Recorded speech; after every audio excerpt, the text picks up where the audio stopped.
Hello दोस्तों, आप सभी का टीआरएम एजुकेशन के एक नए वीडियो में स्वागत है। फ्रेंड्स, आज हम सभी बालिका शिक्षा अर्थात नारी शिक्षा या स्त्री शिक्षा इस विषय पर निबंध जानेंगे। फ्रेंड्स, यह काफ़ी इंपॉर्टेंट सब्जेक्ट है, काफ़ी महत्वपूर्ण सब्जेक्ट है। हो सकता है कि इस बार के फाइनल एग्जाम्स में यह निबंध पूछा जा सकता है। तो फ्रेंड्स, वीडियो को शुरू से अंत तक देखिएगा और अभी तक आपने चैनल को सब्सक्राइब नहीं किया तो सब्सक्राइब कर लीजिए और बेल आइकन को प्रेस कर दीजिए ताकि मैं अपनी चैनल पर जितनी भी वीडियोज अपलोड करूं उसका सीधे नोटिफिकेशन आप तक पहुंच सके। तो फ्रेंड्स, देर न करते हुए आइए आज का वीडियो शुरू करते हैं। फ्रेंड्स, जैसा कि हम लोग जानते हैं कि सबसे पहला पॉइंट या तो परिचय लिखा जाता है या तो प्रस्तावना लिखा जाता है। तो मैं लिखा हूँ परिचय।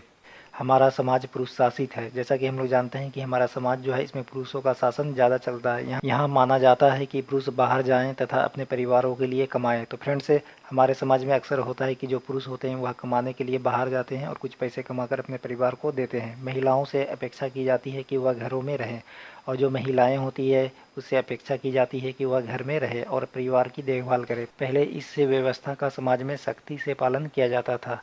आज भी थोड़ी थोड़ी ऐसी मानसिकता देखी जा सकती है। इस कारण बालिकाओं की शिक्षा बहुत क्षति हुई। उन्हें अध्ययन के लिए बाहर जाने की अनुमति नहीं थी। बालिकाओं की शिक्षा को अनुपयोगी समझा जाता था। फ्रेंड्स, पुराने ज़माने में जो लोगों की मानसिकता थी, लड़कियों को बाहर पढ़ने के लिए नहीं भेजा जाता था, वह अशिक्षित रह जाती थी। लोगों को घर से निकलने के लिए मना किया जाता था, जिस कारण जो लड़कियाँ होती थी वह अशिक्षित रह जाती थी, उन्हें पढ़ने का मौका नहीं मिलता था। अब आते हैं पॉइंट नंबर 2, वर्तमान स्थिति। अभी का जो वर्तमान स्थिति है वह क्या है। अब समय बदल गया है, सामाजिक परिस्थितियां और आवश्यकताएं बदल गई हैं। हमारा देश विकसित देश बनने की दौर में है। अब बालिका शिक्षा की अनदेखी नहीं की जा सकती। हमारी लगभग आधी आबादी महिलाओं की है, इसलिए लड़कों के साथ साथ उनकी शिक्षा समान रूप से महत्वपूर्ण हो जाती है। किसी बालिका को शिक्षित करने के बहुत से लाभ हैं। वह परिवार की देखभाल करती है। यदि वह शिक्षित है तो वह पूरे परिवार को शिक्षित कर सकती है। वह अपने बच्चों को पढ़ा सकती है। आजकल सिर्फ एक व्यक्ति की आय से ही घर को चलाना अत्यंत कठिन है। वह इस ओर भी योगदान कर सकती है। तो फ्रेंड्स कहने का मतलब यह है कि जो अभी वर्तमान स्थिति है या लोगों की जो मानसिकता है, सोच है, थोड़ी बदली है।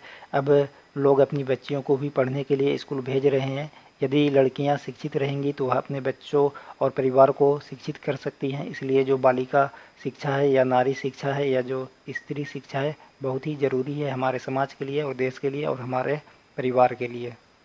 अब आते हैं पॉइंट नंबर 3, सरकार द्वारा उठाए गए कदम। सरकार ने बालिकाओं की शिक्षा के लिए क्या क्या कदम उठाए हैं। सरकार ने बालिका शिक्षा को बढ़ावा देने के लिए बहुत से उपाय किए हैं। बच्चों को निःशुल्क प्रारंभिक शिक्षा उपलब्ध कराने के लिए सर्व शिक्षा अभियान आरंभ किया गया है। बहुत से बालिका विद्यालय खोले गए हैं। छात्राओं को विद्यालय पोशाक और साइकिलें मुफ्त उपलब्ध कराई जाती है।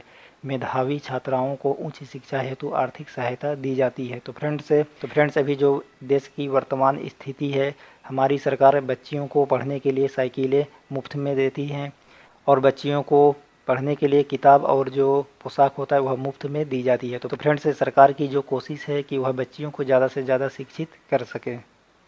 अब आते हैं सबसे आखिरी पॉइंट, निष्कर्ष।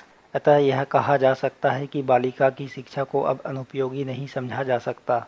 यह माता पिता की जिम्मेदारी है कि वे सुनिश्चित करें कि उनकी कन्याएं भी अनिवार्य रूप से विद्यालय जाएं। वे न सिर्फ उनकी गृहस्थी चलाने में बल्कि राष्ट्र को भी मजबूत बनाने में मदद करेंगी। तो फ्रेंड्स, अभिभावकों का यह कर्तव्य है कि वह अपनी बच्चियों को ज़्यादा से ज़्यादा शिक्षित करें, पढ़ने के लिए विद्यालय भेजें और दूसरों को भी प्रेरित करें, क्योंकि जो बालिकाएं हैं वह हमारे देश का भविष्य बदल सकती है और अपने परिवार को अच्छे ढंग से वह संभाल सकती है, तभी जब वह शिक्षित होंगी। तो फ्रेंड्स, आई होप कि आप सभी को नारी शिक्षा, बालिका शिक्षा या स्त्री शिक्षा पर निबंध पसंद आया होगा। यदि अच्छा लगे तो वीडियो को लाइक कर दीजिए, चैनल को सब्सक्राइब कर दीजिए। आज का वीडियो वहीं तक। धन्यवाद। Thanks for watching. आपका दिन शुभ हो।